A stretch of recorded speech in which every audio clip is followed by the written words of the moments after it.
those of you who watch baseball content on YouTube, you may know of a creator named Foolish Baseball. Every year before the regular season starts, he does a video of 5 players that he likes and 5 players that he dislikes going into the season. So I thought that I would do my version of this, but obviously Mets-centric, because that's what we do here, and give you 5 Mets players that I like going into 2023. This is going to be the first of 2 parts, as tomorrow's video will be the players I dislike, and I will be very negative, but this time I'm going to be positive. So here we go.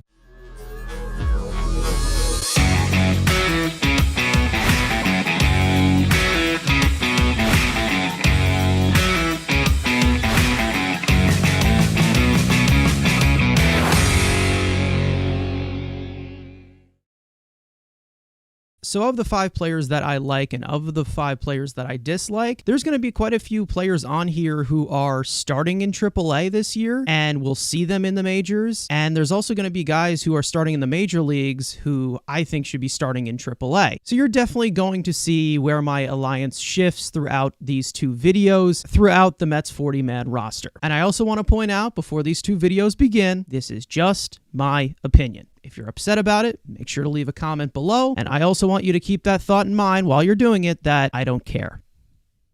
It's not a point of arrogance, people. It's just a fact. So let's get to the first one, being Omar Narvaez. It's definitely hard to point out Omar Narvaez without obviously directing to the elephant in the room. The Mets having the top prospect of their farm system being a catcher in Francisco Alvarez, and they hope can take over the reins whenever he is ready. Now, the problem with that is catchers need a little bit more time to develop, and that's literally just a given fact. He needs time in AAA. He should be starting this year in AAA. I love Francisco Alvarez. I love the incredible, amazing MVP caliber hitting upside from Alvarez, but he just needs seasoning in AAA. He's a catcher. As an overall player, that's how you build up a confidence to turn them into a major league player. You may be wondering why he did get a $15 million contract for 2 years with a year 2 player option. It's because, well, he's actually a pretty good baseball player. Now, Narvaez is mainly a defensive first catcher, as one of the best defensive catchers in baseball. And 2022 was not really a good year for him offensively, slashing .206, .292, .305 with a 71 WRC plus in 296 plate appearances. And with that sample, spending most of the year on the injured list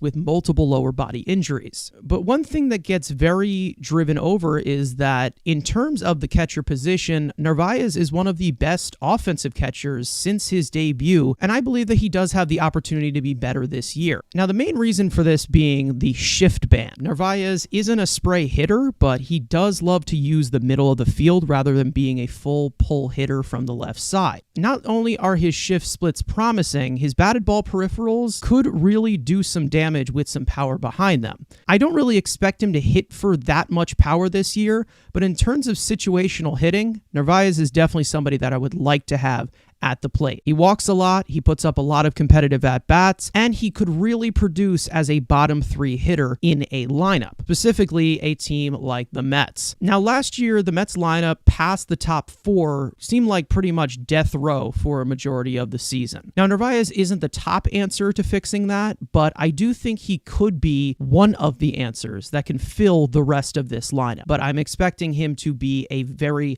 quality piece in the role that he has been paid to do. And that brings us to our second player on the list, which there might be some rage behind this one in terms of where he is starting this year, that being Brett Beatty. Now, I'm not really one to invest into believing a prospect will be the future insert position here of my team. I'm not calling Alex Ramirez my future center fielder. I'm not calling Kevin Parada my future franchise catcher. But what I do like to keep track of is the prospect's raw ability and how he develops those tendencies in the minor leagues. Once they get called up to the majors, the one thing that I look for, and the one thing that I look for only, are they overmatched by major league pitching? In Beatty's case, that is a resounding no. But I also can take it a step further and say that the raw ability Beatty displays at the plate is so balanced and mature as compared to other Mets prospects. Beatty has one of the quickest bats I've ever seen from a young player. His ability to reach any part of the zone with such a small window of time is unheard of. Now, obviously, we don't have enough of a major league sample to project a full rookie season for Beatty,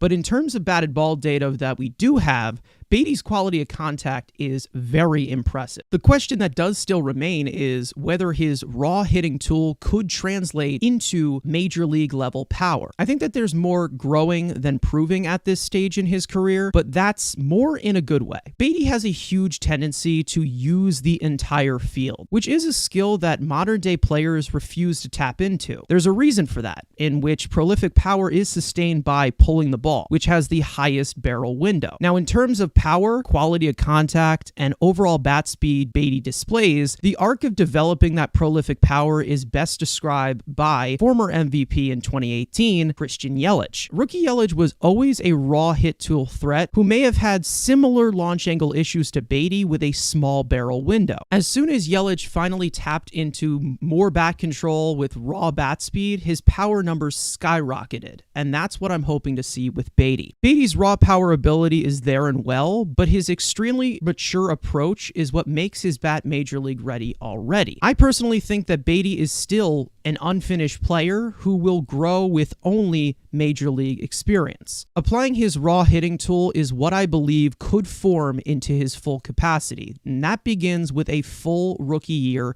in the MLB. We're probably not going to see him until 2 or 3 months into the season, but Beatty is one of the few prospects who could contribute at the major league level and progress at the same time. That's the type of observation you really can make with him because of how mature of a hitter he has been so early in his career. And that's really what I like about him for 2023. So let's get to my final position player. He's not really a position player, but he does swing a bat, and that being Daniel Vogelbach. Vogelbach is an interesting hitter. In terms of power, he has plenty of it, but he conserves a lot of it by being selective. He may be limited in terms of value, but he definitely provides a lot of offensive production. He gets on base at a high rate, excels at pulling the ball and putting it at play, and he sustains a large amount of expectancy in batted ball data. Last year, we saw him produce at the beginning and tailspin towards the end of the season. I believe this had something to do with his hamstring injury that he sustained. Vogelbach wasn't really himself after that. He's a big pull hitter, and he really couldn't pull the ball properly to provide power protection. The shift band can also help as well. Since most of his weak contact can roll over to the right side, the main piece we need is power. Not to mention the new dimensions at Citi Field bringing the right field fence in. Vogelbach's expected home run numbers at these new dimensions are quite a different gap from the old dimensions. Vogelbach's power protection is something that will come naturally, and regaining form is something that I believe is very possible this season. And now that brings us to the pitchers, and the first one I'm going to talk about is someone who's going to start in Syracuse, who I believe really shouldn't, Tylor McGill. We all know I'm a huge Tylor McGill fan, and if this is the year of the breakout, so be it. But I personally don't see him in that sense this year. But I am expecting a more refined Tylor McGill. The Tylor McGill that identifies what type of pitcher he wants to be. McGill is an interesting case because even with his overly compensated group of weapons, there's a big chance that something will instantly click for him. I know 99% of the fan base is ready to write him off after meaningless spring training games, but I personally have liked what I've seen from him. I know, call me crazy, but let me explain. McGill has a very fastball-heavy set, which is great in terms of extension from a 6'7" right-hander, but that doesn't help the fact that he can have a massive problem with overthrowing. What we've seen this spring is a more dialed-back, more versatile McGill, using his curveball as more of a bridge pitch, shortening up his fastball, and dialing up the slider velocity. The key to McGill's success is competitive pitches that produce whiffs. Initially, he hasn't been able to expand that among every weapon. The reason why I think McGill can change that is that he's always been able to tunnel pitches better than the average arm. And if he were to apply it properly, everything will come natural to him as a primary strikeout pitcher. This also comes with very promising peripherals from last season that include balanced batted ball data with underlying metrics and limited quality of contact. McGill is on a good path of cleaning these problems up, and I am expecting him to take that step forward. I like him better than David Peterson. I like him better than Carlos Carrasco, and I think that this year he will prove why I do. And now the final Mets player that I like for 2023 is also going to be starting in AAA, and they shouldn't be, that being Jeff Brigham. For those of you who watch this week's podcast, Jeff Brigham was my pick for breakout player of the year on this team. 24 hours later, he was optioned to AAA, and I personally was not expecting that, to be honest. But nonetheless, I'm a big fan. Brigham came off last year as a 2-pitch reliever, which includes a tight rising fastball in the mid-90s and a sweeping action slider. With the right amount of horizontal actions in both pitches, Brigham was also able to develop a cutter this offseason, which he's prioritized since the start of spring. Brigham is a live arm, and with these two big action weapons, he'll be able to possibly dominate left-handed hitters